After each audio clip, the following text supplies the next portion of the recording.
Vou falar um pouco sobre o papel do Estado e do mercado na inovação tecnológica, né? Como o Estado pode contribuir, né? Na verdade, o Estado é o instrumento de ação coletiva de uma sociedade, né? Como é que ele consegue articular a sociedade, usar os instrumentos de mercado, né? Articular o próprio mercado para ajudar no desenvolvimento tecnológico, né? De inovação tecnológica. A grande referência hoje para esse tema, eu diria que é a Mariana Mazzucato, né, com aquele livro dela incrível, que é O Estado Empreendedor. É um livro que ganhou um destaque enorme, né, no mundo nos últimos anos, e muitas das políticas que estão sendo desenhadas na Europa, por exemplo, o Green New Deal, né, segue pilares do que a Mariana Mazzucato vem nos mostrando e vem nos explicando, que é uma velha história já, né, que é a ideia do papel importante do Estado para auxiliar, né, o mercado e a iniciativa privada em políticas de inovação, desenvolvimento de novas tecnologias. Né? O destaque na Europa fica, por exemplo, com aqueles ônibus elétricos de Estocolmo, né? Coisas de. Estão desenvolvendo células de hidrogênio para fazer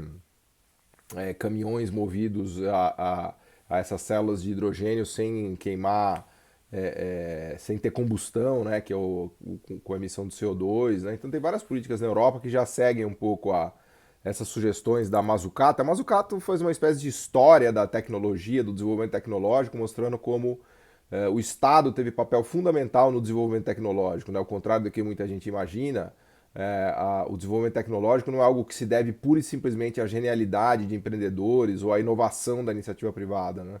A evolução tecnológica é muito mais fruto de uma interação virtuosa entre Estado e mercado do que é, algo, vamos dizer assim, feito por um gênio brilhante da iniciativa privada ou por um Estado centralizador ou planejador que consegue descobrir coisas. Né? Muito mais dessa interação virtuosa, né, que surgem as grandes inovações, as grandes invenções da humanidade, e é um pouco isso que a Mariana Mazzucato mostra no livro dela, O Estado Empreendedor, que eu vou deixar aqui a referência aqui embaixo.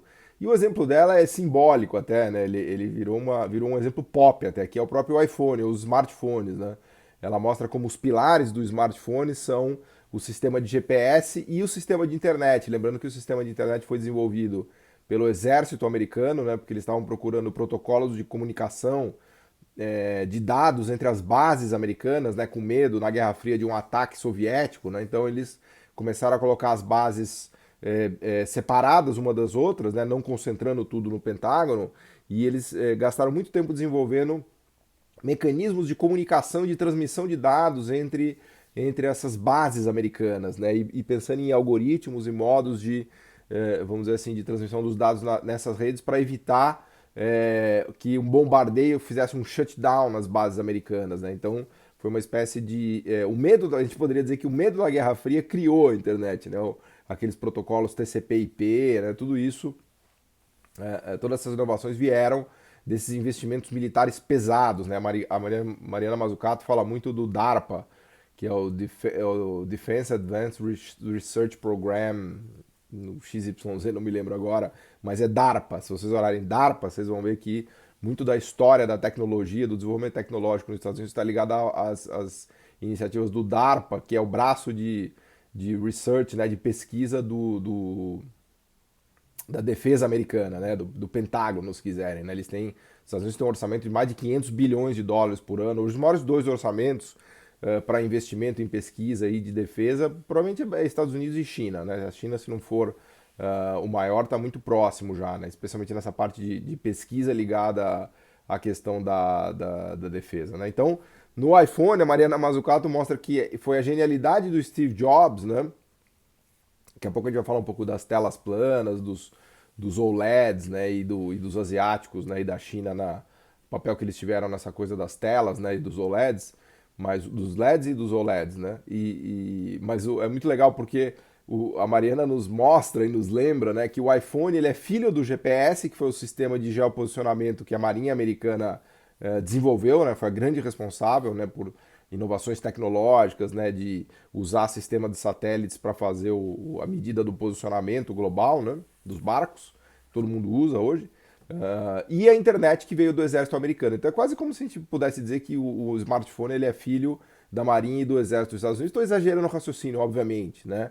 Mas um smartphone sem internet, sem GPS, ele é praticamente nada, né? Porque as grandes funcionalidades do smartphone dependem disso. Lembra que o Steve Jobs, né? Aliás, tem dois filmes maravilhosos que contam a história do Steve Jobs, né?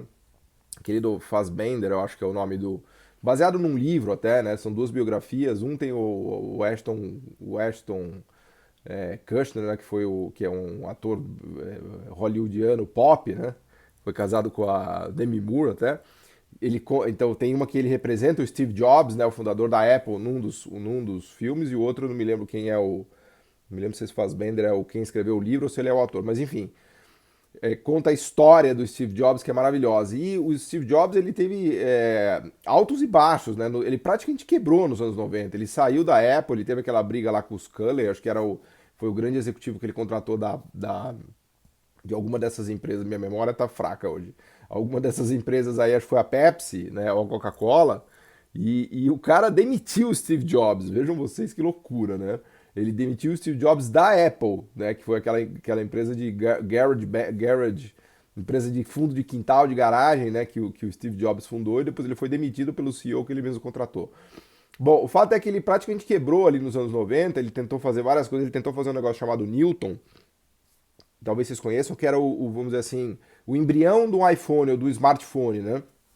Que deu tudo errado. Ele gastou uma grana, enterrou milhões e milhões de dólares e não deu certo. E um dos motivos de não ter dado certo é porque não tinha uma internet consolidada, não tinha um GPS consolidado. Depois ele se recuperou um pouco o iPod, né? Que diz a lenda que ele viu a filha dele ouvindo o Walkman e ela carregava aquele monte de fitas, né? E era um negócio tudo atrapalhado. E ele, puta, imagina eu fazer uma coisinha, uma caixinha que guardasse as músicas, que fosse prática e tal. E aí ele fez o iPod, né, que foi um sucesso retumbante. Eu me lembro quando eu fui para Nova York em 2005, que eu estava morando lá no meu doutorado, foi aquela febre do iPod, todo mundo usando o iPod. A gente pode até dizer que o Steve Jobs copiou, né, um pouco na linha do que a gente sempre fala da história da tecnologia, do nada se cria, tudo se copia. Ele meio que copiou a Sony, né, no Walkman da Sony, né.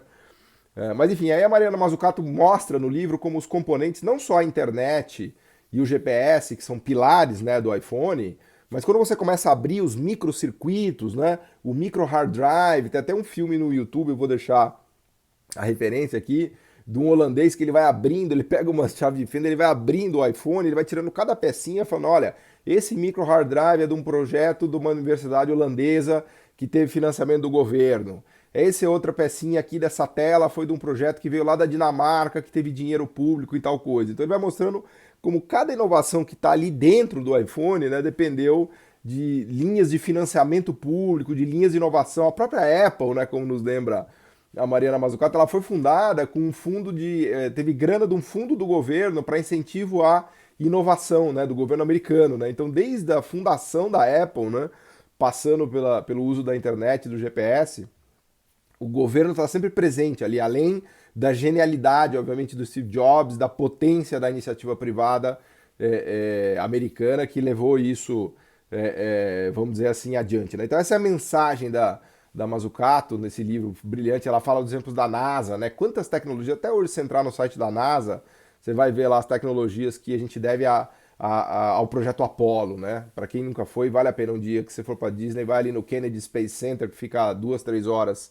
no Cabo Canaveral, onde eles lançam os foguetes, e visita o projeto Apollo, né? Que foi até o Apollo, sei lá, 14, 15, né? E quantas tecnologias saíram disso que a própria NASA faz propaganda. Então o óculos Ray-Ban, que tem o vidro, o espelho, né? Que o astronauta precisava por conta de muita intensidade de luz lá na Lua, a papinha de bebê, que era a comida do astronauta, o Nike Air, que tem o cushion, né, aquela coisa que vinha da bota do astronauta, todos os tecidos, enfim, por aí vai, né? Se lembrar do próprio Concorde, né? O Concorde foi um investimento pesadíssimo, né, do governo francês e um pouco também do governo britânico. Muitas das tecnologias do Concorde foram parar no Airbus, né? Freios de carbono, fly-by-wire, enfim, milhares e milhares de tecnologias, né? Que tem a ver com essa coisa do Estado, né, e do mercado na articulação do desenvolvimento tecnológico, né? A gente vê no livro da Mazzucato, que é uma consolidação da história vamos dizer assim, do papel do Estado no mercado. É claro que o mercado e a iniciativa privada são fantásticos e poderosíssimos para fazer inovações técnicas e tecnológicas, né? Tem a história da Bell Labs também, que tem aquele livro maravilhoso, que é acho que eu tenho ele por aqui até, House of Genius, o Celeiro de Gênios, depois eu deixo referência, que é a história da Bell Labs, né, que era a monopolista de cabeamento de telefones e telégrafos nos Estados Unidos no início do século XX. Eles tinham um lucro de monopólio gigantesco, né, que o Estado americano dava uma molezinha para eles, porque eles investiam todo aquele lucro monopolista em inovação tecnológica. Né? Aí um caso mais, vamos dizer assim, de motor de iniciativa privada, mas com vista grossa do Estado americano, que não quebrou o monopólio deles em telégrafos e telefonia. Né? Enfim, isso tudo para ilustrar a importância da articulação do público e do privado, ou do estatal e do privado, no avanço tecnológico. Né? Isso se aplica para qualquer país que você estude. Se olhar China, né, como a gente vai falar, Japão, Alemanha, né? A Alemanha tem muito articulada essa política industrial do setor público e privado, né? Agora esse Green New Deal na Europa e o Trump dos Estados Unidos pesadamente investindo pesadamente nisso, ou seja, a Mazzucato ela meio que capturou, né? Numa das capas do Estado Empreendedor tem uma frase do Danny Roderick, né? Que a gente fala muito. E ele fala assim, esse é um book whose time has come, né? Um livro que capturou a ideia do momento, né? Uma coisa que está muito forte. No Brasil não, o Brasil vai, como eu sempre falo, vai na contramão completa dessas ideias. No Brasil a gente está num liberalismo tosco, assim, por assim dizer, né? O Brasil realmente está fora do planeta, né?